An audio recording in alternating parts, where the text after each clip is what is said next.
Hey there, welcome back to Podcast and Amplify. Today's guest is going to talk to us about a topic that I think a lot of people have a hard time with. A lot of people say they really dislike, and we're going to be talking about sales, really how to rethink sales, approach it differently. And as my guest says, empathy can be your superpower in sales. So, welcome Shi Chen to the show. Hi, you're so glad to be here. Yeah, so Shi Chen is a certified business coach. She's a wife and mama to two sassy daughters. And she helps service based experts who are really good at what they do to also become really good at marketing, sales, and leadership. She has a background in education. She has experience as an expat. You'll have to tell us about that. And she's trained as a solution focused coach. So she's really great at helping business owners to build simple, profitable, sustainable businesses that contribute to a fulfilling life. So we're out here, we want fulfilling, thriving lives, not stress, hustle lives, right? Yes, I'm all about that fulfilling Yeah. life. Thank you for being here. And let's jump in. And I'd love for you to tell me about a pivotal moment that got you to where you are today in this moment. That's such a powerful question to lead off with. And it's so interesting because I think when you look back on at least my entrepreneurial journey, there's a lot of like little things. But I think for me, a pivotal moment is just like deciding to really go all in on my business. And so for me, I launched my business in around 2016. I started as a life and leadership coach. And then once I had my two sassy daughters, I took a little bit of a break and maternity leave and stayed at home with them. But then once my daughter was like more of a toddler age, I got the itch again to pick up my coaching business again. And it was around 2020 where I was like, okay, I think it's time for me to start working again. And we all know what happened in 2020, right? The world shut down. I was home with these two toddlers. I still had that strong desire to want to be able to coach. And I just had this immense feeling of mom guilt over whatever choice that I made. Do I work again? Do I stay at home? And so a pivotal moment for me wasn't having like an all or nothing sort of mentality, but it was more of what would it look like to have both? What would it look like to just make progress in my business while also being true to what was important to me at the time, which was like raising my family and really having that almost like that long-term vision of if I wanted my coaching to be my long-term career, if I wanted to do this for the long haul, what would it look like in this season? And so that was a big pivotal moment for me because I think it gave me so much permission to really get clear on my version of success, right? To really be, what do I want to do? How do I want to look like? How do I want to spend my time? How much money do I want to make? And really getting clear on things like my revenue goals, how I wanted to help people, but also what did my day-to-day look like as well too. Yeah, I love how you took that time to get that clarity. Clarity is so important.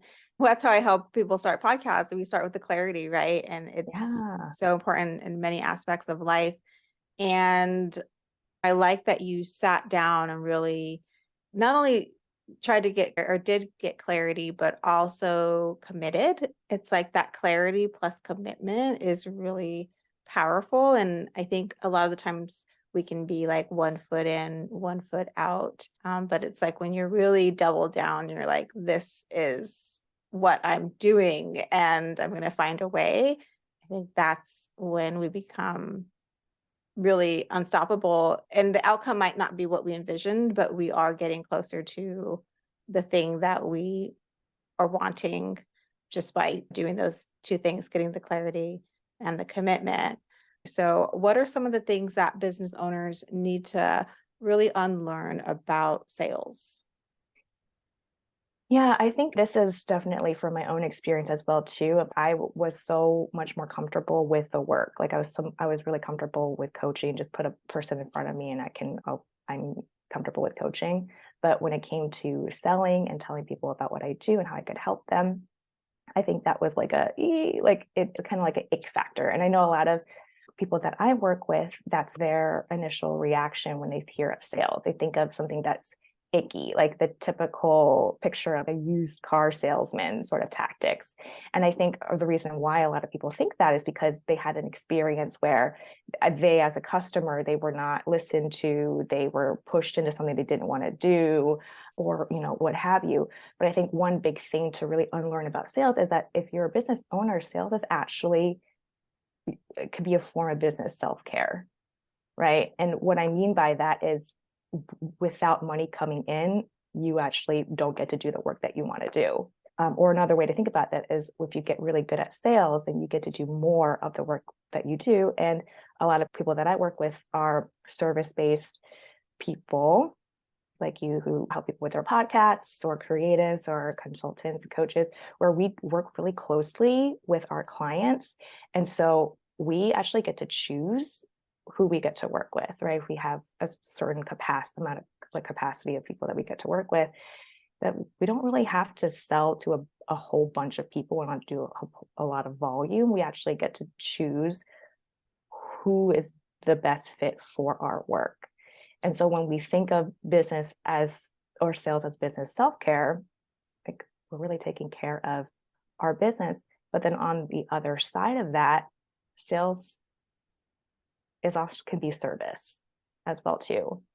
And what I mean by that is when you approach sales as, hey, I'm just going to help this potential client make the best decision for their business and for their life, it is of service for me to be able to understand what are their needs, what are their challenges, how can I help them, what are some things that they've tried before and have been frustrated with the results, how can I help them get to their goals. And I think when you really approach sales in a way that it's like you can try to find the best fit for both you and your potential client, that's the win. And whether that is, yes, you're a great fit, we're going to work together, or no, we're not a good fit to work together, or hey, yes, like I would love to work with you, but not right now. I think that releases so much pressure for you to rely on things that might feel icky to you. Yeah, I love the reframe of sales being an act of service. We were really seeking to help people, and you can only help people if it's the right fit. That's going to be the best mutually beneficial experience. And then sales as self-care. I love that, because you're right. It's the more money you have, the more you can take care of yourself, the more you can grow your business, the more you can serve more clients, the more you can take care of your community around you, whether it's your family or, yeah. So I love thinking about sales in that way. And when you were saying that, I felt like my heart just expanding instead of the normal feeling of that constriction and that pressure that you mentioned, where I do think it comes from feeling like you have to make the sale no matter what. And that's the end goal. And when you shift that to, is this going to be a good fit?